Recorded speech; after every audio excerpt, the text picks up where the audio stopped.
Hello, everyone, and welcome back to the Ear to the Ground Music YouTube channel. I'm co-editor Greg Jones. I've been doing these videos for a little while now, and this one will hopefully be interesting to people who may not even know about our site. And that is, what is my advice on starting a new music blog in 2019? What is the sort of lay of the land now? Uh, so my first bit of advice, I'll get right to it, is uh, maybe a note of encouragement, not advice, is absolutely do it. Right? There are going to be a lot of naysayers that'll say, "Oh, we don't need blogs anymore. PR people go straight to Spotify, so on and so forth. Blogs are just middle people that get in the way." And that's, from my experience, as the one of the managing editors for Ear to the Ground Music for several years now. We absolutely have a role to play, particularly in helping emerging artists, young artists, new artists, people who are just getting started and need that bump to go from their 50 family and friends to a few hundred, maybe even a few thousand potential listeners. So, in that regard, we have a purpose and it's worth pursuing. It's worth doing it. So, number one, I would say find your niche. Now, this could be a genre based niche. We feature, for example, folk and indie rock and roots country kinds of artists, but we also dabble in blues and jazz and neo soul and things like that. So, as you are thinking about what you want to do, maybe you feature people from your town or your state or people with a certain background, a certain style. Uh, the choice on theme is completely up to you. But that's what makes it unique. And you can think of this from a sort of business and branding standpoint as well. Think about who you want to be listening to the music on your site. Who are you trying to attract? Do you want people like you? Do you want to cover music from your scene? Maybe your local scene matters to you. It really depends on your angle, but find a niche and then stick with that. I've found that over the years when we've moved away from our core base, then if you do bring someone in from a genre that's not really yours, like if I covered a hardcore hip hop album, uh, and or underground, I guess I mean, if I covered that and we got, let's say, 20 people came and followed the site, and then for the next week they're seeing nothing but roots country and folk music, they're gonna leave, right? They're gonna unfollow. Like, that's not what I got into this for. And that's fine for the user to make that choice, but you don't want to mislead people and be going off the beaten path all the time, because then you won't be able to build a following. But for people who follow our site looking for folk music, that's what they find consistently. They find new folk music that they can add to their playlists and follow and like. Uh, so number two is to be consistent. Be consistent in your posting. Now, this is different for everyone. Some people consistent means once per week. Some people consistent means once per day. Some people consistent means three or four per day. It really depends on the size of your operation, the depth of your coverage. Like if you wanted to make a music blog where you wrote an entire review, like a full LP album review once a week, that would be 50 album reviews in a year, and you would be worn out. Let me tell you, you would be worn out doing that. That would be more than you could handle. Or you could post a YouTube link once a day, and it would be pretty easy. It'd be pretty fun. And even though that's 365 posts, it would be probably less work on your end, just going on your YouTube subscription saying, "Oh, I like this one, I'll share it."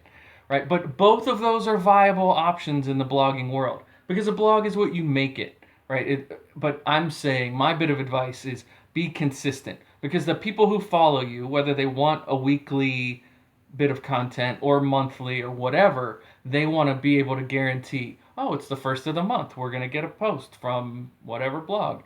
And in our case, we try to post probably, I would say, between 4 and 6 posts per week. But when things pile up, sometimes I'll do a day where I post 3. And I don't think most people dislike that. I haven't heard any audible complaints about that. However, if we have 3 on one day and then nothing for 3 or 4 days, that's a little less ideal. And I try to, between me and the other folks that write for us, we try to make sure that we're posting at least once 5 or 6 days out of the week. And then if we take Sunday off, no big deal. Uh, so number 3 would be to email responsibly.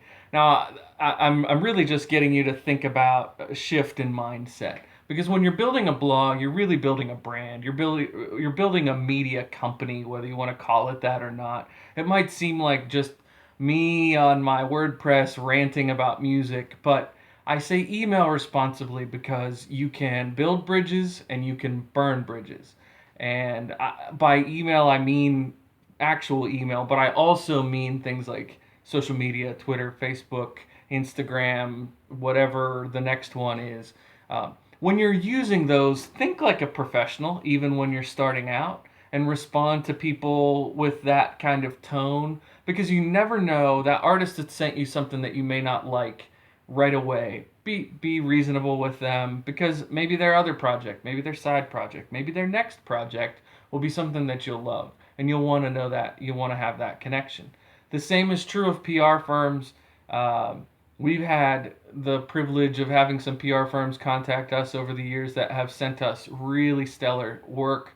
And they're also often in connection with management, so that when you want to go see a show and interview an artist, you're going through those channels. So if you're burning bridges in email and blowing somebody off on a Twitter post, calling them names or something like that, they're not going to work with you in the future. So be aware of that. I don't think most people who are aiming to start out would even think to be rude or crass, but I'm saying craft that from day one.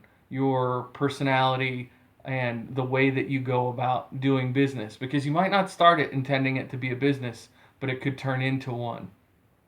The music industry is an industry after all, and bloggers play a vital role in that, even if it doesn't feel like it when you just start off talking about your favorite new albums.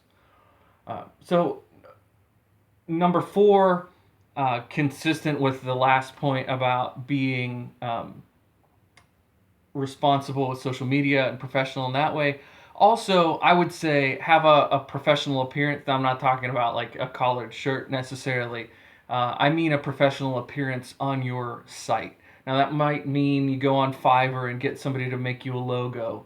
That might mean you are consistent with your formatting, and you try to be professional looking there. Try to make sure that if you put an email signature at the bottom, make that look neat and tidy, and have links that work, that go to your social media, things like that. Be professional across the board. Just like the advice that I would give to an artist, you want to make sure that your branding is consistent with who you are. So if you have a folk blog, maybe your colors and style reflect your version of how you perceive that.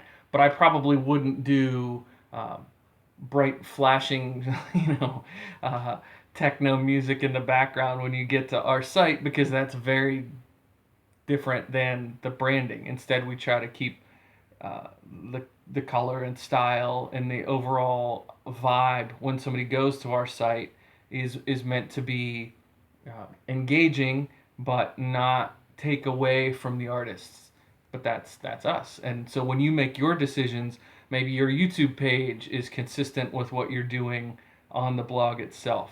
Be conscious of that professional appearance, because here's what I've learned. I've learned that when you reach out to somebody and you say, hey, so and so, I'd really like to interview this artist. Before they send you, especially if it's a medium to high tier artist, they're not just going to say, oh, okay, sounds good. Got an email from this joker. Let's go ahead and send our talent and to talk to this person for 45 minutes. That's not the case. They're going to go and check it out and make sure you're legit. And that legitimacy comes from publishing for a while, and it comes from being consistent, and it comes from being professional. So keep that in mind. The last one, and I'll let you go, but the last one is to create a support team. Now, you might think, boy, I can write 2 or 3 articles a week, and I can tweet like a madman. I've got this. I don't need help. I'm here to tell you, you don't got this. and you do need help. And that looks different for everybody. Maybe you need somebody to help you on the social media side. Maybe you need somebody to help write. Maybe you need somebody to help you sort through the stack. That's one thing I didn't mention, but be prepared. Once you set up that professional email, be prepared to get a lot of email messages from aspiring artists, which is exactly what you want as a blogger, right? It's not a bad thing, but it's a lot. And sort of a spoiler, if you get to that point, and let's say 6 months, you get more email, more submissions than you know what to do with, your social followers are growing, everything's going well, then check out SubmitHub, who we've worked with to help us process our submissions, and then that will streamline that process. But back to my point about the support team, you want people in place who understand what you're about, that understand the point and the purpose of the site, people who are there and able to help you with whatever aspect of it you'll need. Like for me, I can write, I think. I think I'm okay at writing, but design, I'm a little sketch on that. So, a friend of mine has done some design work for us, has designed our last logo. Great. It's great to have people in your team to do that. I'm telling you that now because I don't want you to get overwhelmed later when the work is beyond your expertise. Who's your tech person? You need a tech person, right? You should know who that is. Like, it might not be somebody on retainer. It might not be somebody you're paying $50 an hour. But you should have somebody that you can call when you can't figure out how to get into your website. Been there, right? And you need to know who is your person to contact when maybe you need to make travel arrangements, covering a show a couple states away. Who's that person? Who are you going to call? Think about your network that you've built in your life for all sorts of purposes, and get a mental checklist of people that you can rely on. And the biggest part of the support team are people that are going to root for you. Because let me tell you, there is nothing worse than writing a 750 word serious write up on an album or an artist that you're very passionate about, and then the metrics come in and 6 people read it. That hurts, right? That hurts. And so when you craft this support team, these are people that are going to be in your corner. They're people that you don't want to overwhelm them. You don't want to send them something every day. But when you have something and you say, this is a big one, I need your help. I need you to share this with a couple people for me. They'll say, oh, absolutely. Yeah, I got you. I know 3 or 4 people that'll love this particular article, and they'll get it out there for you. That's what, so your support team are there to boost you in lots of different ways. Because the perception is that someone can lone wolf blogging. That it's just, a guy in his basement or his parents' basement, right? The stereotype of, oh, bloggers don't know anything about anything and they're just sitting around having opinions. And that's true. To some extent, we are people with opinions, but we're also, hopefully, people with opinions and some measure of influence. We've got some measure of following. So I don't want you to launch your site and fizzle out in 3 months because you're trying to do too much. And each of these things, finding a niche, being consistent, having a responsible social media and email platform, a professional appearance, and a support team to keep you going. This is all advice so that you don't fizzle out early on. If you have any questions about blogging, if you've started a blog and you want me to take a look at it and give you some tips, tricks, and advice, feel free to leave a comment and I'll take a look at your blog. If you are interested in looking at some examples of other blogs, I will put in the description below a link for some blogs that we've ranked in our niche, in our fields that we like. I'll put some the top 25 folk blogs for 2019 down below, so you can take a look at those. And please, if you find this helpful and want to see more things like this about blogging, about the music industry, feel free to drop a like on the video and a subscribe, and we'll see if we can offer more of this kind of content based on the comments and response we get on this one. All right, thanks everyone. Have a great day. Bye-bye.